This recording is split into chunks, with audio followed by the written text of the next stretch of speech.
What I have to read is pursuant to Governor Baker's March 12th, 2020 orders suspending certain provisions of the open meeting law and the governor's March 15th order imposing strict limitation on the number of people that may gather in one place.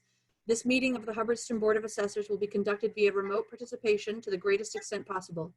Specific information and the general guidelines for remote participation by members of the public and/or parties with a right and/or requirement to attend this meeting can be found at our website.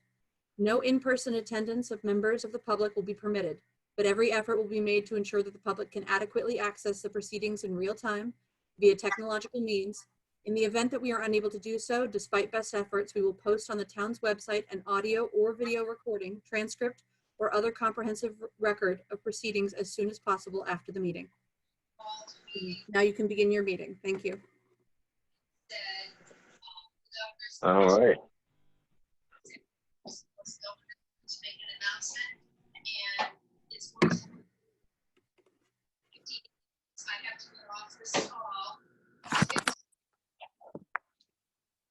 It turned out that it was a little bit longer than that because the president was actually having the press conference. So I believe our first order of business is the real estate abatements. Yeah. With that, George, the first order of business is the real estate abatements. So if you want to go through that. yeah, we can start with that.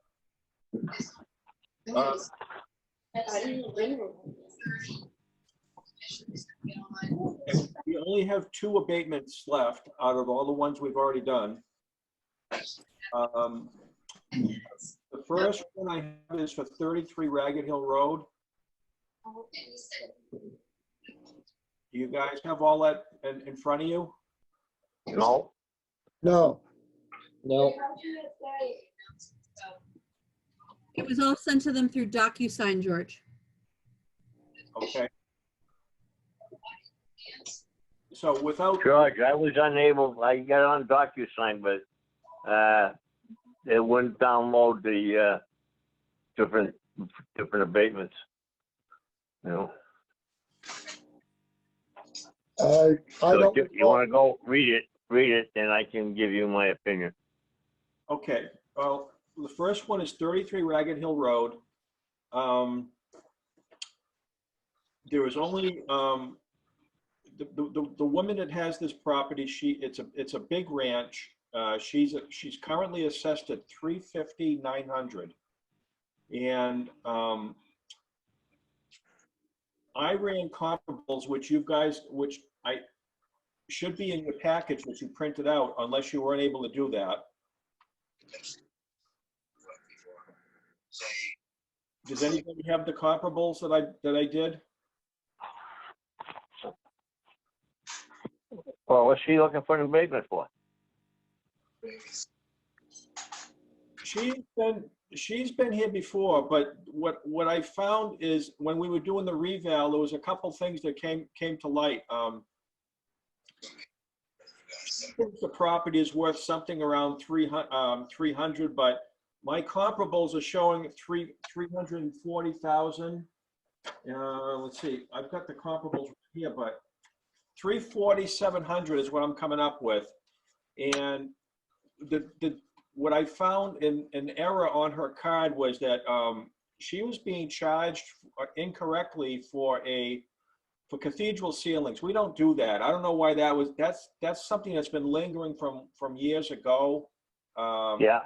People with cathedral ceilings, we don't care about that, but it's in the system. You can do it, but none of the towns do that, unless it's something really extraordinary, like in Concord or Lincoln or something. But a small house like what she has, to have cathedral ceilings in one room is irrelevant. So by taking that out, but I also found that she was not being assessed for a fireplace, which I added back in. So we took a little bit out for the cathedral, but we added a little bit back in for the fireplace. The net result is we're only abating her $10,100. That's my recommendation. And when I do that, sounds good. When I do that, I come down to a value of $340,800, which just about matches the cost I've got. So to me, it's a no-brainer. Yeah, that sounds okay with me. How do we get the vote on this, Christina? Everyone, you state what you're looking to vote on is, do we all approve this abatement? And then each person says their name and whether they approve or do not approve the abatement. Okay. All right, John Prentice, I approve. Okay. Jeff? Jeff Young, I approve. Okay. Class in the high school. Al? Albert Afonso, I approve. Okay, so that's 3 approves. Okay, and then just please make sure that you do the same thing on DocuSign. Just sign that document that you have approved it. And that's what we'll be forwarding on to George. Total of 12. If you're having any problems with DocuSign, please let me know. Yeah, I'm gonna have to call you tomorrow, and we're gonna have to walk me through it or something. Okay, Yeah, I got an email from Ryan with all those documents attached to it. And Questions? I read them, looked at them, and I thought the recommendation was for your signature. And DocuSign was all set up to sign. So I signed. I think I signed most of them. So you'll have to check that. okay. I'll make sure we double check. Thank you. Okay, should I do the second one, Christina? Yes, thank you. Okay.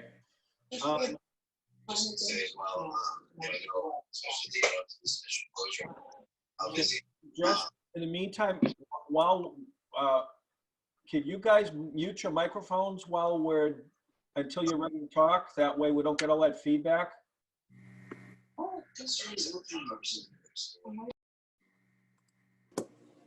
Okay. Yep. Okay. All right. The second abatement, actually, this is the last abatement for this year, is for a property at 65 Healville Road. I went and inspected the property, and what I found was that this guy is assessed at $503,450. He's looking for an abatement that's going to be coming in around $450 or so, about a $50,000 reduction. What I found is that he has a deck house, and I've seen a lot of deck houses, particularly in the Concord, Lincoln area. House was built in 1986. In their time, deck houses were kind of nice. They were very modern, very contemporary, but they have not withstood the time very well. Deck houses tend to have, and especially in this guy's case, a whole wall full of, a whole side of the building is all window, literally all glass. When I took a look at it, he's actually got some of the glass that he had to put up insulation board because the windows that were put in back in the 1980s just don't cut it in today's efficiency market. Well, you can say that for a lot of people's houses. Well, especially for something like this, because we had it as graded as good, but when you look at it, it's certainly, compared to today's efficiency, John, it's not graded good at all. It shouldn't be. It should be graded. It should be downgraded to average, and that's what I'm recommending. A lot of the problem with these kind of deck houses is the glass.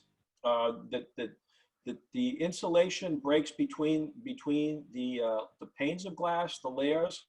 And then the other issue that they have, which is a significant issue, is that they have very thin insulation factors on the ceilings. These were all sort of modular and panelized construction when they were put up, kits, if you want to call it that. And again, back in the 60s and the 70s, when fuel wasn't an issue, that's one thing.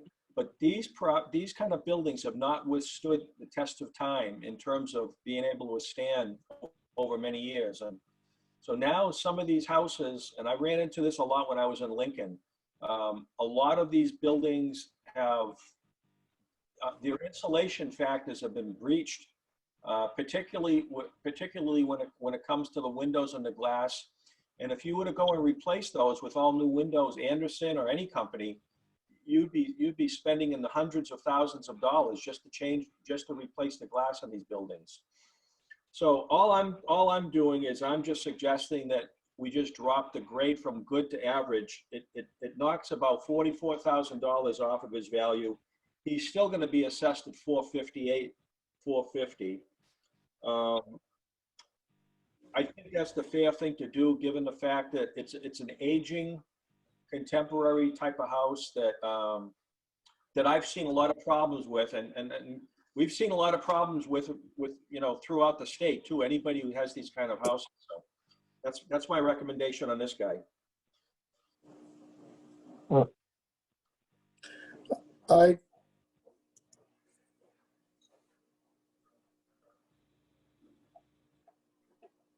John, you there? Yeah, I'm here. Okay, I got a question, George. Yep. Is this guy the original owner? I don't know that. I would doubt it.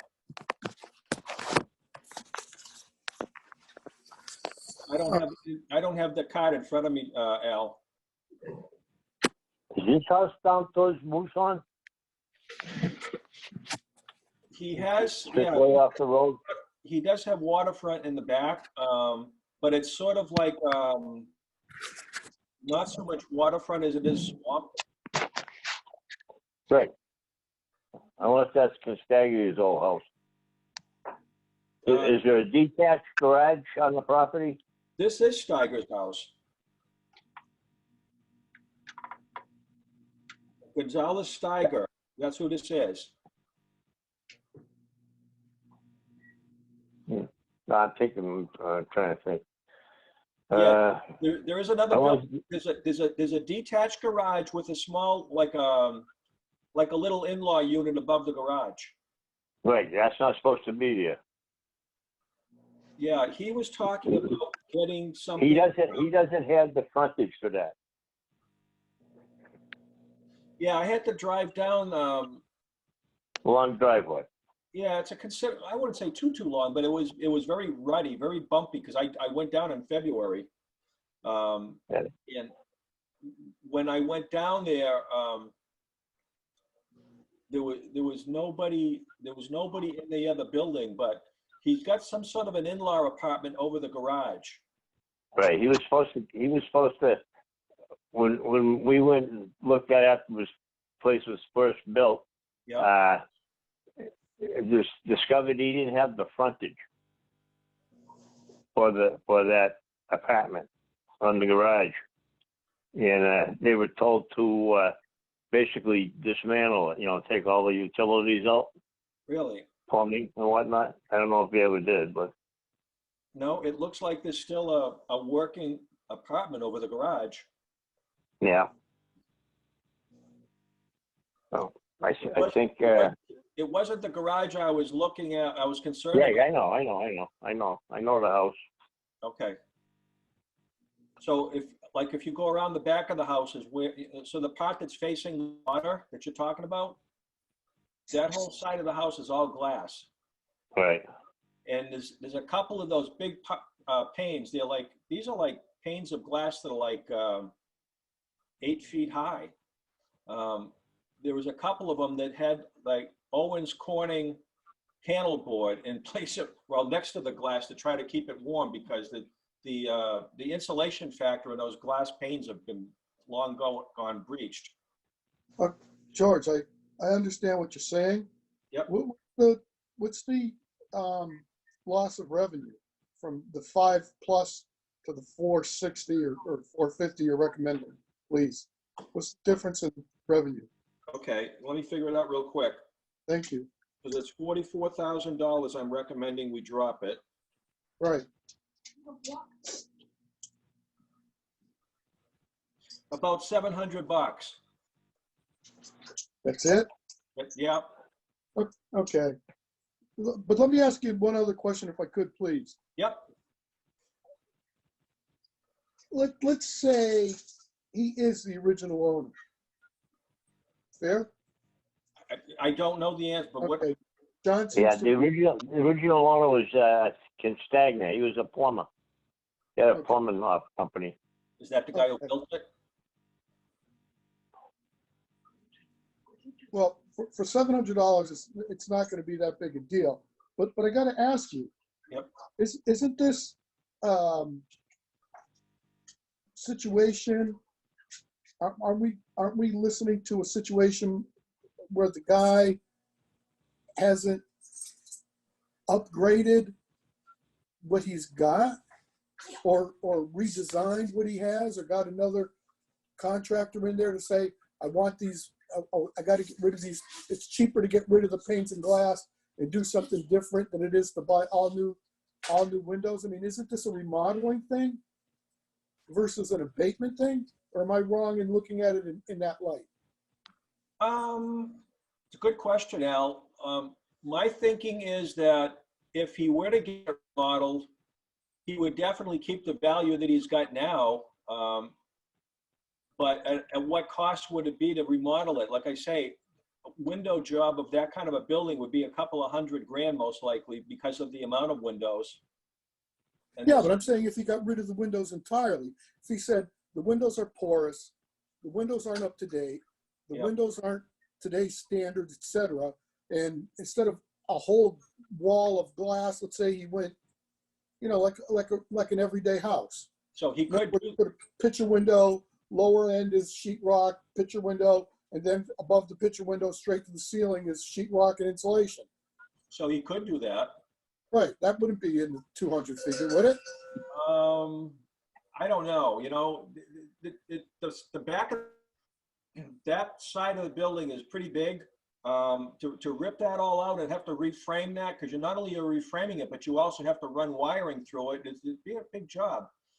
But if he did that, that would only maintain the value that he's got now. I'm only looking at the reduction based on what he has now, not on what he potentially could do. I mean, if he turned around 6 months from now and pulled the permit and decided to do what you just said, then I would go right back to the value we're at, if not even higher, because of the condition and everything. Well, and now that's another question, since you brought it up, please. Prior to your walking onto the property and seeing the wall of glass, Yeah. when was the last time of physical inspection had been conducted prior to that, please? On that property, Yes, please. I don't know.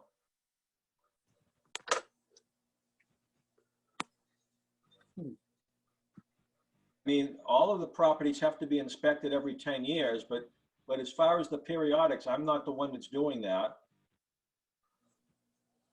So we don't have a date of when somebody actually physically walked into that property to see whether, fireplace, linoleum, slate, tile, extra bathroom, not an extra bathroom. We don't have that. We probably do, but it's on the field card, which I don't have in front of me. Yeah, that's what I was gonna say. It should be on the field card. Yeah. I just don't have that I in was, front of me. I was down there 30 years ago. All right, well, that counts, Yeah. Well, it seems like an incidental loss of revenue. I mean, it's under $1,000. Right. Although I do kind of feel that it's a homeowner's problem, blessing and a curse, right? In other words, he gets the deductions on his income taxes for a mortgage expense, and a guy in an apartment doesn't get that. So I don't think that he could get that kind of a price if he tried to sell that on today's market. really, Yeah. I don't think so so. so you've seen the same problem in Lincoln and in Concord? And other towns too. You can make the case that a lot of the older buildings, what I see, a lot of the buildings that were built in the 60s and early 70s, Go back to my thing about the 2x4 versus the 2x6 outer wall. You know, that's what they used to use back then. On these deck houses, they didn't have the insulation factor on the windows like they do today. And the problem with that, it's compounded by the fact that some of these glass panes in his house are breached. So there's no insulation factor in between the panes of glass. So that makes it even, I mean, yeah, it's a repair thing, but even at that, it's not I can't call it good quality if you're not even getting what it was designed to do in the first place. And, Yeah, and but- you're getting even the good R factor that you would get if you would have put an Anderson window in today, let's say. I thought the house was built in 86. Right, it was. I just used the example of a lot of, Okay. you know how a lot of the older homes in the 60s and 70s, they used 2x4 outer walls. Yes, yes. And it's a similar situation here. You know, the technology has changed a lot.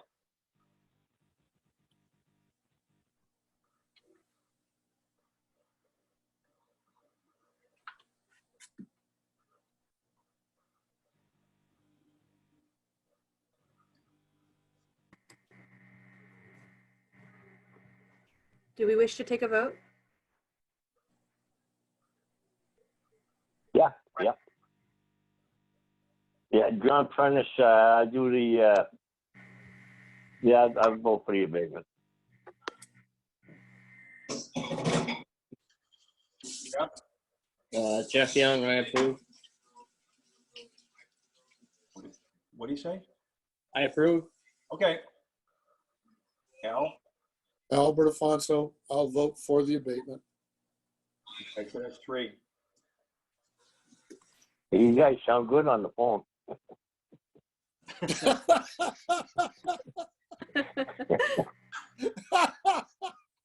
That's the nicest thing you've said in 10 years. Thanks.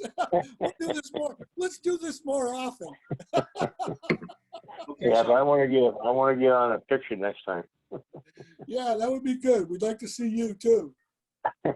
all you need is a laptop that has a camera in it, John. I think my MacBook does, but I don't know how to run Oh, we got to get you up to speed on that. it.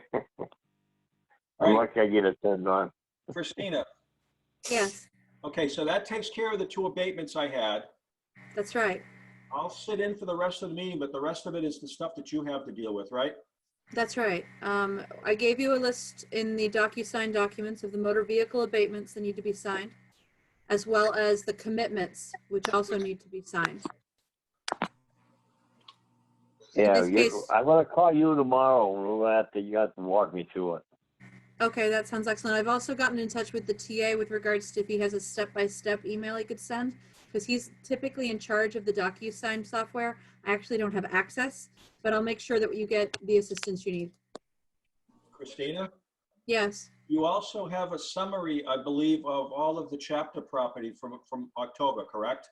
yes, I also have the chapter land summary that's in your DocuSign as well. That was the 3rd item on the agenda. And then the 4th item, with regards, we have one land tax lien release. Regrettably, I've gotten in touch with the Worcester registrar, Ms. Toomey, and she's informed me that she cannot accept a DocuSign of that document. So all we can do in the meantime is sort of hope that this particular situation will be done before the checks expire that they sent in, because we can't do a DocuSign. I can't send it around for signatures because I need a notarization as well. So we're at a little bit of an impasse, but I wanted to at least make you aware of that impasse before we went any further. Yeah, just throwing an idea out there though. Can't we schedule an appointment with you to sign? Because I know we're going to be under 10, right? Yes, it would have to be with a notary. It could be, I mean, I could be present. Yeah, but but it would isn't there a have to be- notary in the office? There are several. I can talk to the TA about whether or not he's willing to run the risk of that cross-contamination. For the most part, we've only been doing it for legal requirements, appointments in the office. But in this case, if we don't want it to expire, I'll talk to him about an appointment for all of you to come in and sign that document in front of Well, a we could notary. we could do it individually is what I'm saying. Okay, You know, we could do a 1, 2, or 3, or 3, 4, and 5, or whatever like that. okay, Yeah, I I'll can talk to come the in, TA. I can come in anytime to do that, so. Yeah, that's what I was Okay. thinking. Okay, yeah, I'll run that by Ryan and make sure that we have somebody on staff who can do that. I'm not yet a notary. I was in the process of doing it when all this happened, and so I can't get my signatures, so. Well, I hope it works for you. I also want to point out too that I reviewed all that DocuSign paperwork. Mhm. And again, I made some corrections to my name, or my name went up there, because I guess Ryan had already selected the type of script that went on the forms. I think DocuSign selects it, but yes. Okay, DocuSign, yeah, okay. And it appeared to come out on the form itself. Yes, that's how it works. It also Okay. puts in your initials as well. But basically by selecting it or clicking accept, your electronic signature is just being given a form. But I don't recall seeing the chapter portion, now that you brought it up. Chapter land was forwarded to the TA, so if for some reason you did not get that, if you want to go back and review your documents, if you did not receive the chapter land summary, please let me know and I'll make sure that he resends that one. Okay. All right, you're giving me a headache.